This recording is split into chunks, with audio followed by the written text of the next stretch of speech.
Awakening with Brahma Kumaris. नमस्कार, welcome to awakening with Brahma Kumaris. Welcome sister. ओम शांति. आपका स्वागत है बीइंग ब्लिस में. Thank you.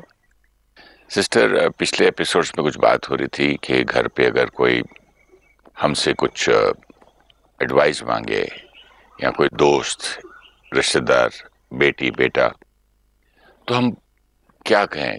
प्रॉब्लम ये हो रहा है मुझे कि बेटी एडवाइस मांगती है तो उसकी बात मुझे सच लगती है, दूसरे वाले मतलब थोड़ा सा रॉन्ग लगता है अगला.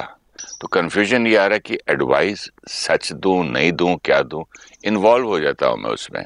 कोई भी दो लोगों के बीच जब कॉन्फ्लिक्ट होता है या कोई प्रॉब्लम आती है, let's say it's me and another person. अगर मुझे किसी के साथ संस्कार स्वभाव नहीं एडजस्ट हो रहा, नहीं बन रही, हर बात में ही कुछ एक डिफरेंस ऑफ ओपिनियन आ रहा है, तो जनरली जो बात आती है, जो हम फील करते हैं, वो ये है कि जो हम कह रहे हैं, जो हम सोच रहे हैं, वो राइट है. एंड सामने वाला जो कह रहा है या सोच रहा है या कर रहा है, वो ऑब्वियसली राइट नहीं है. और स्पेशली जब बातें एकदम ऑपोजिट होती हैं. लेट्स से आपने कहा बेटी एंड मदर इन लॉ. अब ये तो सारा दिन उनके बीच चलने वाला है कि अगर वो दो डिफरेंट हैं, दो डिफरेंट बंडल ऑफ संस्कार्स है ना, दो आत्माएं हैं, बिल्कुल दो डिफरेंट अपब्रिंगिंग है.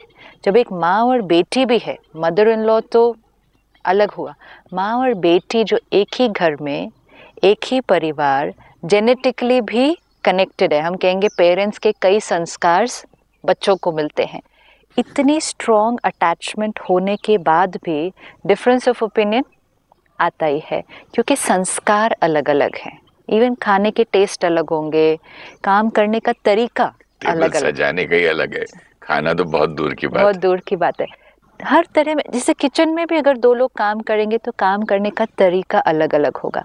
सिर्फ ये होता है क्योंकि वो बच्चा डे वन से उस पेरेंट के साथ रहा है, वो उस एनवायरमेंटल कंडीशनिंग में है, तो बचपन से उधर रहने के कारण उसने कई सारे तरीके उधर के अडॉप्ट किए हुए हैं, और वो ही उसके लिए सही तरीका है, क्योंकि उसको बचपन से वही सीखा है ना, किस तरह, कितने बजे सुबह उठना है, किस तरह के कपड़े, इवन जो फिजिकल चीज़ें हम कह रहे हैं, सोचना तो तरीका अलग, लेकिन ये फिजिकल चीज़ें भी, किस तरह पहनना है, क्या करना है, कितने बजे जाना है, कितने बजे खाना है, क्या खाना है, क्या नहीं खाना है, बहुत सारी बातें हैं.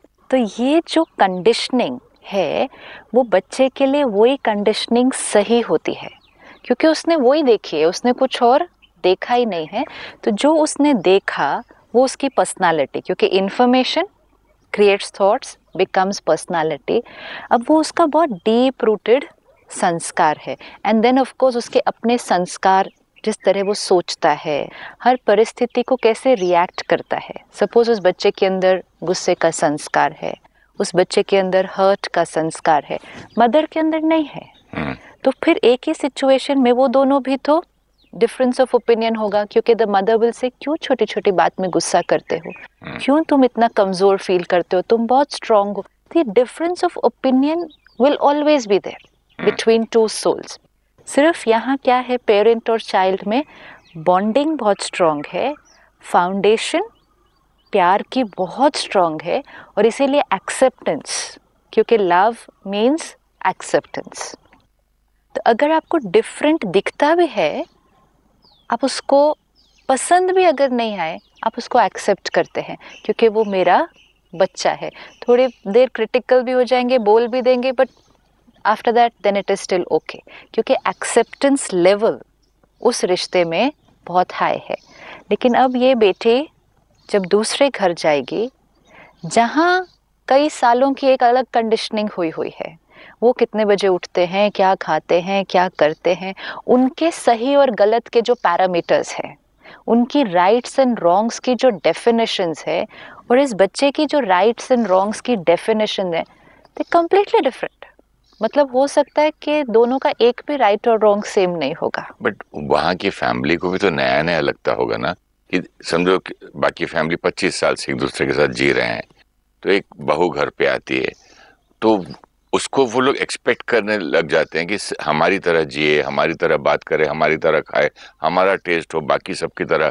Why she so different? Yes, तो but डिफरेंट तो रहेगी ना। Exactly this is the point. Different तो होगा ही ना। अगर ये बात हम सब पकड़ लें इस बात को कि डिफरेंट तो होगा ही, and different not only because of conditioning but different because different soul. वो आत्मा एक अलग एनवायरनमेंट में, अलग वाइब्रेशंस में पल कर आई है 25 साल या 30 साल, और यहाँ एक अलग वाइब्रेशन है। अब सिर्फ 25 साल की अगर हम वाइब्रेशन देख लें तो दो कंप्लीटली डिफरेंट हो सकती है। अब हमें ये पता है कि आत्माएं तो अनेक जन्म लेकर आई है। तो मेरे suppose I get married and go somewhere, तो ये 25 साल मेरी कंडीशनिंग इस फैमिली से अलग है। बट व्हाट अबाउट मेरे उससे पहले के 60-70 साल एक अलग परिवार में, फिर उससे पहले के, फिर उससे पहले के, कितने सारे संस्कार है यहाँ पे। इतना पूरा बंडल ऑफ संस्कार फिर एक अलग एनवायरनमेंट में सडनली जाएं, वहाँ 3, 4, 5 लोग, उनका एक इतना लंबी जर्नी के बंडल ऑफ संस्कार, एंड फिर हम जब एक जगह पर आते हैं, इज इट पॉसिबल कि हमारे राइट्स एंड रॉन्ग्स सेम होंगे? नहीं। So let us all accept कि this is not possible, and it's absolutely right that it's not possible. ये पॉसिबल हो ही नहीं सकता है। इसको हमें यहाँ पे फिट कर लेना पड़ेगा कि we should not even expect. ये एक्सपेक्ट करना ही हर्ट का कारण है। सिस्टर, मुझे एक बात पूछनी थी आपसे। जो लोग डॉग लवर्स होते हैं, वो डॉग्स के बारे में जानते हैं, उनको कहते हैं पेट, बहुत प्यारा है। वो बोलते हैं ना कि ये पेडिग्री अलग है, उसकी जात अलग है, इसका नेचर अलग है, उसका नेचर अलग है, तो वहाँ क्यों एक्सेप्ट कर लेते हैं? हम एक पेट डॉग को क्यों एक्सेप्ट करते हैं? क्योंकि वो हमें एक्सेप्ट करता है। Very good answer. See, why do people like pets so much? क्यों उनका इतना अच्छा रिश्ता होता है उसके साथ? पेट बोलते भी हैं क्योंकि वो पशु भी तो हमें बहुत एक्सेप्ट करता है। Acceptance has to come from both the sides. Actually, it starts from the animal to me, then from me to the animal. यही अगर हम इसको इधर भी ले आए कि दोनों में है, अगर दोनों में से एक भी एक्सेप्ट करना शुरू कर दे दूसरे को, दूसरा भी करना शुरू कर देगा। It will happen, this will happen. So ये जैसे आपने कहा, हमने एक्सेप्ट किया ना कि ये एक अलग पेडिग्री का है, ये एक अलग है, तो उसका बिहेवियर पे हम क्वेश्चन मार्क नहीं उठाते। ये ऐसे क्यों कर रहा है? जैसे ही मन में क्वेश्चन उठेगा, ये ऐसा क्यों कर रहा है डॉग, तो एक आंसर होगा, या हमें आसपास के लोग आंसर देंगे ना। सपोज मेरे पास एक पेट डॉग है, नया आया है, एंड वो उसका बिहेवियर मुझे समझ में नहीं आ रहा, और मेरे पास पहले एक और था, उसका बिहेवियर मुझे अडेप्ट हो गया है, तो मैं उसकी हर चीज़ को देखते हुए बोलूँ ये ऐसे क्यों खाता है, ये ऐसे क्यों करता है, तो आप क्या एडवाइस देंगे? मैं बताऊंगा कि भाई ये पेडिग्री ऐसी है, ये ऐसा होता है, इसका नेचर ही ऐसा है। परफेक्ट। आप ये तो नहीं मेरे साथ बोलना शुरू कर देंगे, सच्ची में ये ऐसे कैसे कर सकता है, इसको ऐसा तो नहीं करना चाहिए, इसको तो जो आप बोल रहे हैं वो करना चाहिए, या जो आपका दूसरा पहला वाला डॉग है वैसे करना चाहिए। Then it's wrong advice, then it is wrong advice. आपने क्या किया, मेरी साइड नहीं ली, मुझे जो नहीं दिखाई दे रहा है वो आपने दिखाया, एंड जैसे आपने मुझे वो दिखाया कि उसके बारे में बताया जो मुझे नहीं दिखाई दे रहा है, मेरे लिए उस बात को सॉल्व करना बहुत इजी हो गया, एंड आई से थैंक यू फॉर टेलिंग। बात याद आई, बहुत सुंदर आपने जवाब दिया कि वो हमको एक्सेप्ट करता है, वो प्यार देता है, तो फिर हम रिटर्न में कर रहे हैं। ऐसे ही क्या छोटे बच्चे से होता है, 2 महीने 6 महीने के बच्चे से, इसी तरह होता होगा ना? बिल्कुल। एक बच्चे के अंदर कोई ईगो नहीं है ना। सी, बच्चा क्यों इतना प्यारा लगता है, बच्चे के अंदर कोई ईगो नहीं है। बच्चा हमें देखकर, हमारे व्यवहार को देखकर अंदर कोई जजमेंटल थॉट्स नहीं क्रिएट करता है, वो क्रिटिकल नहीं है हमारे प्रति। तो उस आत्मा से जो अभी ईगो नहीं है जिसके अंदर, मतलब उसकी अपनी attachment to rights and wrongs नहीं है अभी, तो वो हम जैसे हैं वैसे एक्सेप्ट करता है, तो उसकी एनर्जी हमें कैसी मिलती है? Why is a child so attractive? Very attractive. See energy, सभी को एक ही नजर से देखता होगा ना चाइल्ड, आप जैसे हैं उसके वैसे लिए ही। वो बहुत अच्छा है। वो उसके ऊपर ये सोच नहीं रहा है अंदर आपको देख देख के आप कि ऐसा क्यों दूध पिला रहे हैं, ऐसे क्यों कपड़े बदल रहे हैं, ऐसा क्यों तंग कर रहे हैं। इवन अगर उसको तकलीफ हो रही है किसी चीज से, एक बच्चे को भी तो तकलीफ होगी तो ना, रोता है वो। भूख लगी है, पेट में दर्द हो रहा है, कुछ बुखार आया है, तकलीफ हो रही है, लेकिन उसकी वो अपनी तकलीफ है, वो उस तकलीफ के लिए रोता है, आपको रिस्पॉन्सिबल नहीं ठहराता है, क्योंकि अभी उसको वो नॉलेज नहीं है that I have to blame the other person for my pain. A mother, suppose माँ ने बच्चे को दूध नहीं पिलाया है टाइम पे, राइट, भूल गई है, 1 घंटा बीत गया नहीं पिलाया, तो एक्चुअली मदर रिस्पॉन्सिबल है ना कि बच्चा जो रो रहा है, लेकिन बच्चे को अभी ये हैबिचुएट हुआ नहीं है कि मुझे अपने दर्द के लिए किसी और को रिस्पॉन्सिबल ठहराना। वो हम धीरे धीरे सिखाते हैं उसको बाद में, ऐसा है ना क्योंकि तुम ऐसे हो ना, क्योंकि अभी उसको नहीं आता है वो, तो वो अपने दर्द से रोता है, लेकिन वो अपने दर्द के लिए ब्लेम नहीं करता, क्योंकि वो ब्लेम नहीं करता तो एक्सेप्टेंस उसकी कांस्टेंट है। ब्यूटीफुल। तो ये कांस्टेंट एक्सेप्टेंस हमें बहुत अट्रैक्टिव लगती है। क्यों? क्योंकि हमें आसपास वो मिलती नहीं है। हर एक अपने मन में हमारे प्रति कुछ पकड़ रहा है, एंड और कुछ नहीं तो हर एक अपनी इमोशंस के लिए हमें जिम्मेवार ठहराता है। You know, even if I am not critical about you, but if I am in pen because of something you have said, even if I don't say that it's because of you, but my being in pain because of something that you have said means that very subtle level you are the cause of my pain. आपसे बात करते करते एक thought I है कि इंसान का जो जीवन है, किसी का 70 साल, 100 साल, 50 साल, जो भी है, सारी जिंदगी में उसके जीवन में एक इंसान भी ऐसा नहीं है, एक जिसको जिंदगी भर के लिए हर क्षण हर चीज में एक्सेप्ट करे। नहीं करता है, नहीं करता। वही जिसको प्यार करता था, वही जिसको शादी किया बंदा, वही उसको एक्सेप्ट किया, उसके बाद कई बातें उसकी फिर नुक्स निकालने लग जाते हैं। क्यों? क्योंकि हमें चाहिए कि हमारे राइट्स एंड रॉन्ग्स, हमारे ओपिनियंस सेम होने चाहिए। जैसे हमने कहा कि वो बेटी शादी करके गई दूसरे घर में, एक है एक्सटर्नल कंडीशनिंग, उसको भी हम एक्सेप्ट करते हैं कि वो डिफरेंट होगी ही, लेकिन जिस परिवार में वो जाती है, आपने जैसे कहा कि वो एक्सपेक्ट करेंगे कि वो उनके राइट्स एंड रॉन्ग्स के डेफिनेशन में फिट हो जाए। उनको भी तो नया नया लगता है ना, ये लड़की मतलब अलग क्यों है। हाँ, लेकिन वो मैंने लेकिन वो अलग नहीं बोलते। हाँ, हमारी तरह क्यों नहीं बिहेव करती। नहीं, हाँ, वो गलत है। ओह, अलग होने में कोई प्रॉब्लम नहीं है, अलग होने में कोई प्रॉब्लम नहीं है, क्योंकि अलग तो होंगे ही। इफ आई से आप मुझसे अलग हैं, डिफरेंट है, आपकी सोच मुझसे डिफरेंट है, it's perfect. I accept you and I say we are different. हम अलग हैं इज एक्सेप्टेंस, लेकिन आप गलत हैं इज रेजिस्टेंस। गलत और अलग में बहुत फर्क है, बहुत, मतलब इतना फर्क है। मैं सही हूँ, आप गलत हैं। अलग होकर भी राइट रह सकते हैं, लेकिन गलत होकर राइट नहीं हो सकते। गलत होकर कैसे राइट होंगे? लेट्स से उस परिवार में सुबह उठने का टाइम 5 बजे का है। अब ये बेटी जिस घर से आई है, ये उठती होगी 8 बजे, लेट्स से। अब वो चेंज तो नहीं होगी ना एकदम से, उसकी कंडीशनिंग है, वो 25 ईयर्स से उतने बजे उठ रही है, उसकी बॉडी क्लॉक उस हिसाब से। Even a simple thing like this, बाकी संस्कार तो बहुत डीपर लेवल पे हुआ। अब वो 8 बजे उठती है तो पूरा परिवार, and if it's a joint family तो बहुत सारे लोग कैसी एनर्जी क्रिएट करते हैं। मतलब 8 बजे कोई उठने का टाइम है? क्या सिखाया इसको इसके पेरेंट्स ने? ये सिखा कर भेजा है इस घर में? ये तो राक्षसों की हैबिट है। यस यस यस, ये तो आसुरी संस्कार है 8 बजे उठना। हमारा तो 8 बजे तक घर का सारा काम भी हो जाता है। सुबह की एनर्जी कितनी होती है, मतलब आजकल के बेटियां लड़कियां देखो क्या करके आई।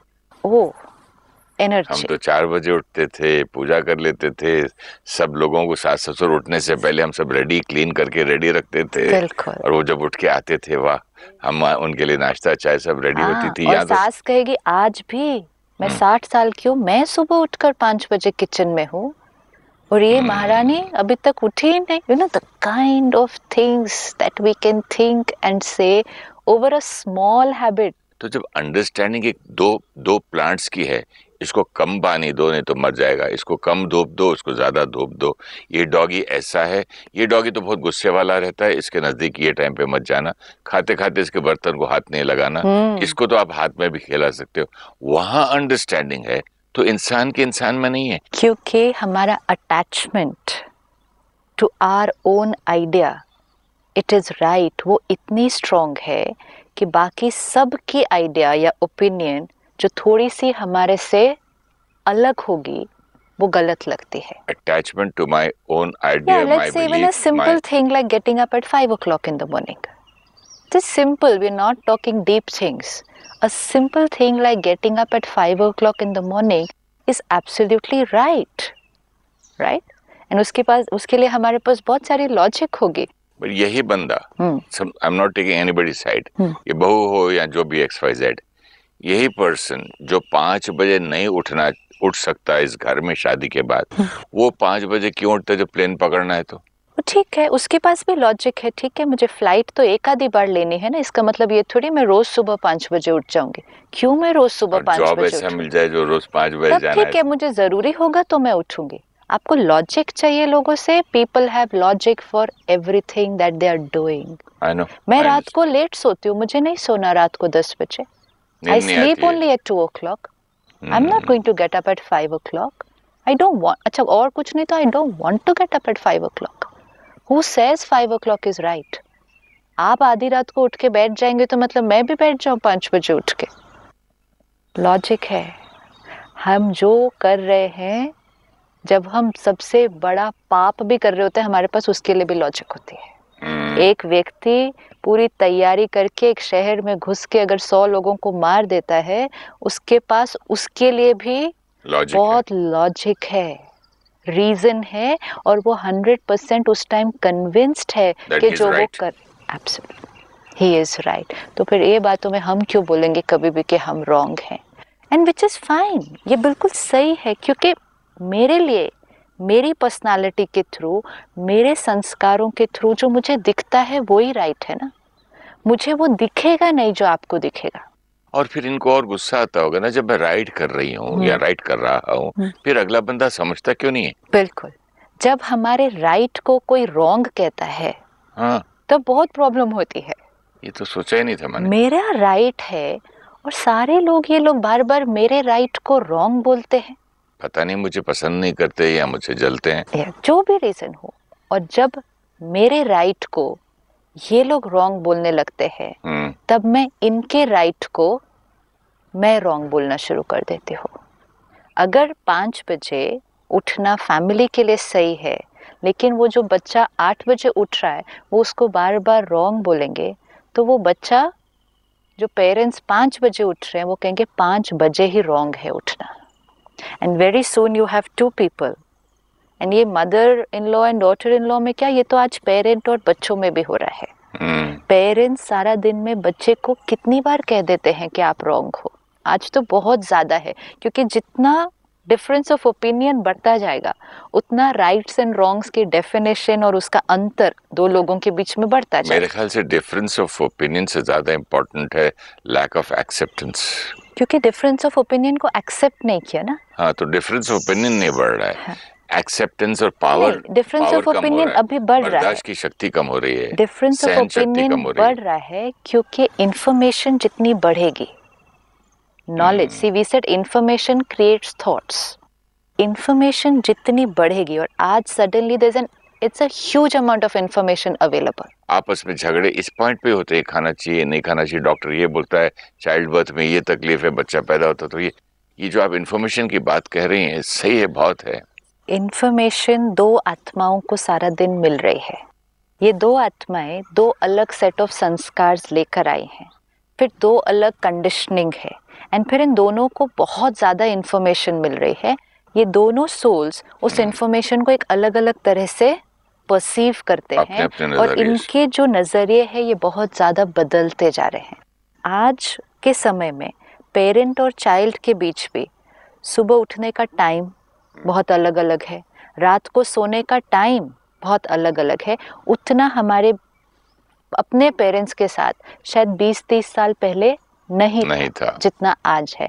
हम नॉर्मल पूरा फैमिली ही 10-11 बजे सोते होंगे, सुबह 6-7, हाँ ये है पेरेंट्स 1-2 घंटा पहले उठते होंगे। अभी तो बच्चा सोता ही रात को, पता नहीं रात को सोता है या सुबह सोता है, 3 बजे आ रहे हैं, 4 बजे आ रहे हैं, उस टाइम सो रहे हैं। तो ऑब्वियसली उठने का टाइम भी उतना शिफ्ट हो गया, तो बच्चा रॉन्ग है। जिस टाइम वो सोता है, जिस टाइम वो उठता है, वो रॉन्ग है। खाने में बहुत ज़्यादा चीज़ें आज वैरायटी अवेलेबल है बाहर, उसकी ईटिंग हैबिट्स अच्छी नहीं है। सारा दिन बच्चा मोबाइल पे बैठा हुआ है, फेसबुक पे बैठा हुआ है, चैट कर रहा है अपने दोस्तों के साथ, ये रॉन्ग है, क्योंकि मैंने एज अ पेरेंट तो कभी ये किया ही नहीं। जो चीज़ें मेरी राइट्स और रॉन्ग्स की डेफिनेशन से अलग होती जा रही हैं। कपड़े देखो आजकल बच्चे कैसे पहनते हैं, ये रॉन्ग है। रात रात को लेट पार्टी में जाते हैं, टाइम पर वापस नहीं आते, रॉन्ग है। सारा दिन दोस्तों के, ये रॉन्ग है, ये रॉन्ग है। इतने रॉन्ग रॉन्ग रॉन्ग, ये सिर्फ फिजिकल स्थूल चीज़ों पर जब हम उनको इतनी चीज़ों के लिए रॉन्ग कहेंगे, तो हमारे से कौन सी एनर्जी वहाँ जाएगी? You are wrong, you are wrong, you are wrong, you are wrong. जो एनर्जी जाएगी वो उस सामने उस आत्मा को हिट करेगी, और वहाँ से कौन सी एनर्जी आएगी? जैसे आपने कुछ दिन पहले हमारे साथ वो बहुत सुंदर स्टोरी शेयर की थी कि वो जिस फार्मर का चंदन का बाग था, उसने सोचा राजा मरे तो मेरे चंदन बिक जाएगी, कुछ बोला नहीं था किसी को। See this is so deep, सिर्फ सोचा था कि राजा मरे तो मेरी चंदन की लकड़ी सारी बिक जाएगी। तो दूर बैठे राजा, जो उस फार्मर से कभी मिला भी नहीं था, उस राजा को ये थॉट आता है कि इसके पूरे फार्म को कॉन्फिस्केट कर लो, इस व्यक्ति को गांव से बाहर निकाल दो। How did this happen? This story is for us to understand a very very deep message कि आप जो सोचते हैं वो सोच सामने वाले को एग्जैक्ट नहीं पता चलेगी, लेकिन वो सोच सामने वाले के अंदर एक सिमिलर क्वालिटी ऑफ सोच क्रिएट करना शुरू कर देगी। क्योंकि फार्मर ने सोचा राजा मरे, राजा ने सोचा कि इस किसान को ही गांव से बाहर निकाल दिया जाए। ये है डीप। अगर एक पेरेंट एक बच्चे के लिए सारा दिन में ये 10 बार भी सोच ले कि ये बच्चा गलत है, तो फिर बच्चे के अंदर भी बहुत जल्दी कौन सी थॉट आएगी कि ये पेरेंट गलत है। अब most beautiful relationship, in laws तो दूर, मोस्ट ब्यूटीफुल रिलेशनशिप में जब ये एनर्जी आने लग जाए, you are wrong, you are wrong, तो रिस्पेक्ट, आप रॉन्ग को रिस्पेक्ट नहीं कर सकते, ट्रस्ट नहीं कर सकते, प्यार नहीं है, एक्सेप्टेंस नहीं है, ये रेजिस्टेंस एंड रिजेक्शन है। You are wrong, you are wrong. अब जब यू आर रॉन्ग एनर्जी आ गई दो आत्माओं के बीच, तो ये एक दूसरे से बहुत दूर हो चुके हैं। अब पेरेंट को ये सोचना होगा, अभी इस क्षण बैठकर सोचना है, पेरेंट्स आर ऑलवेज राइट। इसमें कोई डाउट नहीं है, बिल्कुल कोई डाउट नहीं है, क्योंकि पेरेंट कभी बच्चे के लिए गलत सोच ही नहीं सकता है। तो parents are always always always right, and children because the intention is right, इसीलिए राइट बोल रही हैं ना। तो आपके लिए, आप एक बच्चे के लिए कभी गलत नहीं सोच सकते। मेरी इंटेंशन सही हो सकती है, तो मतलब एडवाइस तो रॉन्ग हो सकती है, लेकिन आपका जो इंटेंशन है वो सही सोच कर ही आप वो बोलेंगे ना। मेरे पॉइंट ऑफ व्यू से सही है ना। जैसे दिस इज इम्पोर्टेंट ना। जैसे मैं नहीं चाहता था हैदराबाद में कि मैं बिजनेस करूं, मैं चाहता था एक्टर बनना, पेरेंट्स चाहते थे नहीं, राइट, तो वो राइट थे, मैं भी राइट था। This is it. अब इस लाइन को अंडरलाइन कर ले, वो राइट थे, मैं भी राइट था। इस लाइन को अगर हम जीवन में हर रिश्ते में हर पल रख लें, life will become very, both are always right. आप देखो आपके पेरेंट्स जो भी कह रहे थे आपको जाने के लिए, how could they accept if they see it like that, how could they accept कि सब कुछ है, सब कुछ छोड़कर इतना सुंदर परिवार मकान, सुविधाएं, गाड़ियां, सब फैसिलिटीज छोड़कर एक अनजान शहर जहाँ किसी को नहीं जानते, फिर एक प्रोफेशन ऐसा जहाँ मतलब सक्सेस कितने कम लोगों को मिलती है और स्ट्रगल कितना ज्यादा करना पड़ता है, और नई नई शादी। हाँ, नई नई शादी। तो ऐसे में पेरेंट तो राइट ही है ना, सारा अगर कुछ हिसाब से देखा जाए तो मैं हर पॉइंट उनके पॉइंट ऑफ व्यू से कोई भी मुझे मार्क्स में नहीं दे सकता रॉन्ग है। अभी अभी शादी हुई, बिजनेस चल रहा है, पिताजी नहीं रहे, पिताजी की जगह मुझे बैठकर दुकान चलानी है, मकान चलाने हैं, सब छोड़ छाड़ के बॉम्बे चले जाना। लेकिन आज ये बोलना और आज ये फील करना कि वो हर बात में वो राइट थे, ये आज फील हो रहा है। लेकिन उस टाइम कैसे फील हो रहा होगा, कैसे हैं, समझते ही नहीं मेरी बात को, इनको समझ में नहीं आता, इनकी सोच, इनका we would literally find everything wrong, everything wrong. And similarly आपके अंदर जो वो पैशन था, जो वो डिटर्मिनेशन थी, जो एक डिज़ायर था, वो उनको नहीं समझ में आएगा। तो जब हमें दूसरे की सोच समझ ही नहीं आ पाती, हमें दिखाई नहीं देता, कई बार हम कहते हैं I just can't understand how you can think like this, मतलब मुझे बिल्कुल, मैं कितना भी ट्राई करूँ, मुझे समझ ही नहीं आता कि आप ऐसा कैसे सोच सकते हैं। उस टाइम पर हमें ये बात अंडरलाइन करनी पड़ेगी, मुझे उनकी सोच समझ नहीं आ रही, उनको मेरी सोच समझ नहीं आ रही, हम दोनों की सोच किसी एंगल से मैच नहीं कर रहे, लेकिन दोनों की सोच अपने अपनी जगह से 110% एब्सोल्युटली बिल्कुल बिल्कुल राइट है, ऑलवेज। एक कुएं का मेंढक था, उसकी मुलाकात होती है समंदर के मेंढक के साथ। ओके। तो वो पूछता है तेरा समंदर कितना बड़ा है? तो बोलता बहुत बड़ा है। तो वो छोटी सी जंप लगाता है, इतना बड़ा? हाँ। उसके वॉल पे, हाँ। बावड़ी के, हाँ। वेल की बावड़ी पे इतना जंप लगा, इतना, तो और लगा इतना, बाद में जो बावड़ी के एक एज से जंप लगा के दूसरी एज पे जाके बोलता इतना, हाँ। नहीं भाई इससे भी बड़ा। तो बोला ऐसा नहीं हो सकता, हाँ, इससे बड़ा तो हो नहीं सकता, क्योंकि मैंने तो सारा कुछ देख लिया। Absolutely. उसकी सीमा है ना थिंकिंग की। यस, बट वो सही है ना, ये इम्पोर्टेंट है, वो सही है ना, ये सीमा है। एज अ थर्ड पर्सन हमें ये दिखाई देगा कि इसकी जीवन ये थी, which means सर्कमफ्रेंस है, हाँ, बावड़ी का, right. ये एज से उधर तक कूद के, बोले इसके ज्यादा, इससे ज्यादा क्या होगा? उससे ज्यादा उसको दिखाई नहीं देगा, उससे ज्यादा वो कॉन्सेप्चुअलाइज नहीं कर सकेगा। क्यों? क्योंकि ये उसकी जीवन है।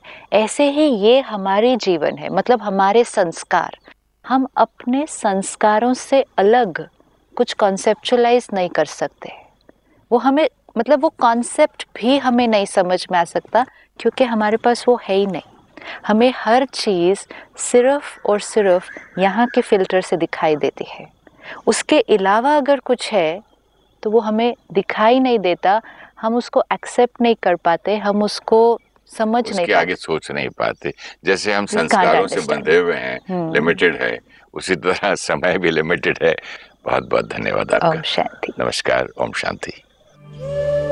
Each soul's definition of right and wrong is based on their sanskars and their environmental conditioning. So, in the same situation, two souls will have a different definition of what is right and what is wrong. While giving advice to someone in conflict, show them the perspective of the other person, which they themselves cannot see. Even if you are in pain, do not hold the other person responsible for your pain. When we blame, it blocks our energy of love. When we don't blame, it means we accept them completely. If we create thoughts for someone that they are wrong, then very soon they will feel that we are wrong. Now both the people will reject each other, and this is disrespect. If you wish to discuss your problem or have a question to ask or want to know your nearest Raj Yoga Meditation Center, write to us at awakeningwithbks@gmail.com or call us on 099 99 744 555.